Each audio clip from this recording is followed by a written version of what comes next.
आजकल इस तरह की गर्ल शर्ट बहुत ही ज्यादा ट्रेंड में है। इंस्टाग्राम की हर दूसरी रील में मुझे ये शर्ट दिख रही थी और पिंटरेस्ट पे भी ये काफी ज्यादा वायरल है। बट प्रॉब्लम की बात ये है कि इनको कोई बनाना ही नहीं सिखा रहा। लेकिन मेरे होते हुए चिंता किस बात की। एक और मजे की बात बताऊं, मैंने इसको वेस्ट पड़ी हुई पुरानी शर्ट से बनाया है। कैन यू बिलीव इट कि ये पुरानी शर्ट से बनी है। और अगर आपको बेसिक सी सिलाई भी आती है ना, तो भी आप इसको बहुत आसानी से बना लोगे। तो चलिए बिना टाइम वेस्ट किए वीडियो को स्टार्ट करते हैं। एस्थेटिक शर्ट टॉप को बनाने के लिए मैंने मेरे भाई की पुरानी शर्ट ली है जो कि वेस्ट पड़ी हुई थी, और इस शर्ट का जो साइज है वो एल साइज है, लार्ज साइज। तो सबसे पहले मैंने इस शर्ट की स्लीव्स को उधेड़ के अलग कर लिया और इन बाजू को अभी हम साइड में रख देंगे। सबसे पहले हम अपनी फिटिंग के निशान लगा लेंगे इस शर्ट पे। तो इस तरह से अपने मेजरमेंट के अकॉर्डिंग आपको इसके ऊपर मार्किंग करनी है। मैं आपको निशान लगा के बताऊंगी कि मैंने किस तरह से मार्किंग की है। तो सबसे पहले आपको शर्ट को सेंटर से फोल्ड करना है, बिल्कुल बराबर मिलाते हुए आपको इसको रखना है। कॉलर के बिल्कुल नीचे मैंने इंची टेप को रखा है इस तरह से, और यहाँ से आपको जितनी भी लेंथ चाहिए अपने टॉप की उतने पर आप निशान लगाने। मैंने 24.5 इंच पर निशान लगाया है, आप कम या ज्यादा रख सकते हैं। फिर इस तरह से एक स्ट्रेट निशान लगा देना है।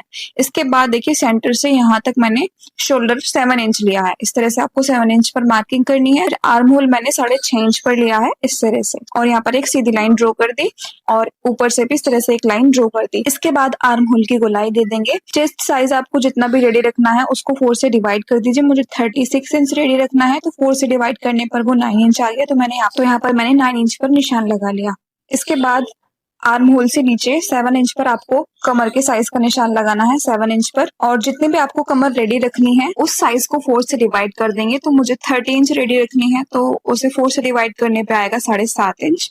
तो 7.5 इंच पर एक निशान लगा लेंगे, प्लस 1 इंच हम इसमें एक्स्ट्रा लेंगे क्योंकि हमारे जो बैक साइड में कोट सेट पैटर्न बनेगा उसमें प्लेट्स डलेंगी और फ्रंट पार्ट में भी हमें टक्स डालनी है, तो इसलिए 1 इंच एक्स्ट्रा लेके चलेंगे। तो मैंने 8.5 इंच पर यहाँ पर निशान लगाया हुआ है। अब हिप साइज के लिए भी आपको जितना रेडी रखना है उसको 4 से डिवाइड करके निशान लगा लीजिएगा। मैंने जितना भी था ये सारा ले लिया है इसमें, क्योंकि मुझे जितना चाहिए था इसमें सिर्फ उतना ही था। अब जो मैंने लेंथ का निशान लगाया था तो वहाँ पे साइड में इस तरह से आपको गुलाई देनी है। आप अपने अकॉर्डिंग कम या ज्यादा गुलाई कर सकते हैं। और ये जो बाहर की साइड हमारा निशान से बाहर की साइड फैब्रिक बच गया है वही हमारा मार्जिन का फैब्रिक होगा। अब हम इसकी कटिंग कर लेंगे, और जो ये कटिंग में फैब्रिक बचा है नीचे की तरफ इसको आपको बाद में यूज करना है, फेंकना नहीं है। तो इस तरह से इसकी कटिंग कर लेंगे। गाइस बैकग्राउंड में जो शोर आ रहा है उसके लिए सॉरी, प्लीज उसको इग्नोर कीजिएगा। और साइड से ये हमारी शर्ट अभी जॉइंट है तो इसको यहाँ से अलग कर लेंगे।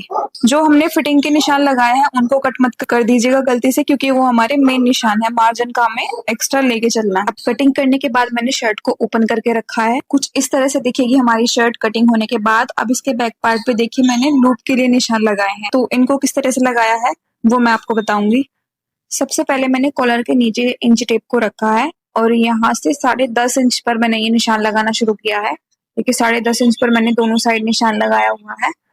फिर इस 10.5 वाले निशान इंच से नीचे 7.5 इंच लंबा आपको एक निशान लगाना है। देखिए दोनों तरफ आपको सेम तरह से निशान लगाना है। अब जहाँ पे हमने अपनी शर्ट की कमर की फिटिंग का निशान लगाया था वहां पर इंच टेप को रखेंगे इस तरह से, और इसके एक सेंटर में निशान लगा देना है। फिर सेंटर से 4 इंच के गैप पर आपको ये निशान लगाना है एक प्लेट का। सेम दूसरी साइड भी सेंटर से 4 इंच की दूरी पर ही आपको दूसरी प्लेट का निशान लगाना है। फिर लूप के लिए आपको इन निशान के ऊपर 2.5 इंच की दूरी पर निशान लगाने हैं। तो देखिए मैंने जो वेस्ट फैब्रिक बचा था उसमें से इस तरह का एक पट्टी रेडी की है 2 या 2.5 इंच लंबी, और इसको इस तरह से डबल फोल्ड करके इस निशान के ऊपर रखना है। सब निशान के ऊपर आपको इस तरह से रख के इसको स्टिच कर लेना। तो देखिए मैंने सब निशान के ऊपर इस तरह से लूप बनाते हुए इसको स्टिच कर लिया। अब शर्ट को इस तरह से फोल्ड करके इन लूप को इसके नीचे दबाते हुए आपको इसके ऊपर सिलाई लगा देनी है। इस तरह से आपको शर्ट को पकड़ के इसके ऊपर रखना है, और इसमें ज्यादा से ज्यादा आपका 1 से 1.25 इंच कपड़ा ही स्टिच होना चाहिए, इससे ज्यादा नहीं। और इसके ऊपर सिलाई लगानी है। तो यहाँ पर देखिए मैंने सिलाई लगा ली है, और बैक साइड से इस तरह से हमारी इसमें टक्स डल जाएंगी दोनों साइड, और हमारे लूप भी इसके अंदर स्टिच हो जाएंगे। एक बार फिर से समझ लीजिए, शर्ट को उठा के इस तरह से लूप के ऊपर रखना है, लूप को दबाते हुए इसके ऊपर पक्की सिलाई लगानी है। तो इस तरीके से मैंने लूप स्टिच कर लिया। अब वेस्ट फैब्रिक से मैंने ये लगभग 1.5 मीटर लंबे पट्टी तैयार की थी नाड़ी की तरह। तो अब इस लूप के अंदर इसको डालना स्टार्ट करेंगे क्रिस क्रॉस पैटर्न में।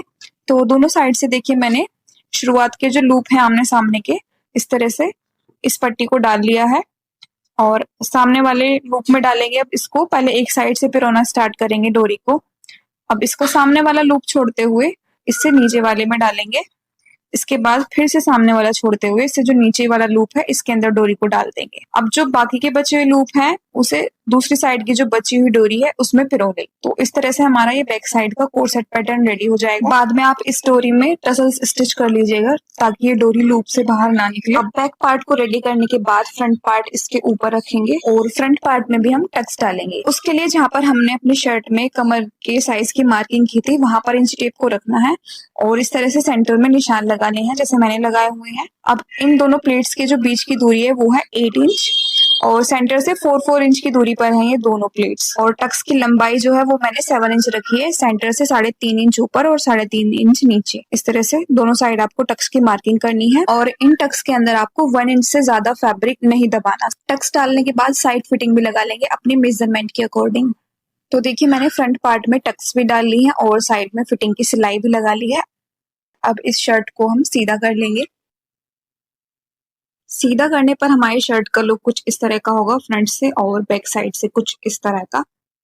अब हम इसकी बाजू रेडी करेंगे तो उसके लिए जो हमारी शर्ट की स्लीव हमने उधेड़ के अलग की थी वो मैंने ली है और इसका जो कफ था वो भी मैंने अलग कर लिया है।